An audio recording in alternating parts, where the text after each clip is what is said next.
राज्यासह सातारा जिल्ह्यामध्ये सुद्धा उन्हाची तीव्रता दिवसेंदिवस वाढत चालली आणि याचा परिणाम धरणांच्या पाणी पातळीवर होतोय। महाराष्ट्राची भाग्यलक्ष्मी समजल्या जाणाऱ्या कोयना धरणाचे शिवसागर जलाशय आता हळूहळू आटण्याच्या मार्गावर आहे। सध्या आपण हे चित्र पाहतोय, जलाशयातील पाणीसाठ्यात मोठी घट झाली आहे आणि या भागातील पर्यटनावर सुद्धा त्याचा परिणाम झालाय। 105 टीएमसी क्षमतेच्या या धरणामध्ये सध्या फक्त 26 टीएमसी इतकाच पाणीसाठा आहे। याचा आढावा घेतलाय आमचे प्रतिनिधी तुषार तपासे यांनी। पाहूयात। कोयना धरणाची परिस्थिती मी तुम्हाला दाखवतो।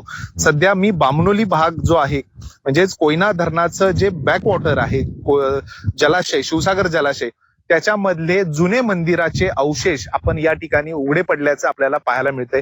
खरं तर या ठिकाणी जी गावं होती ती पुनर्वसित करण्यात आली होती, मात्र इथली मंदिरं असतील, इथल्या जुन्या वास्तू असतील, या वास्तू अजून देखील याच ठिकाणी अशाच आपल्याला इथं पडलेल्या दिसतायत। खरं तर पावसाळा अजून यायला 1 महिना अवधी आहे, मात्र असं असलं तरी कुठेतरी धरणांच्या पाणी पातळीत झपाट्याने घट होतीये।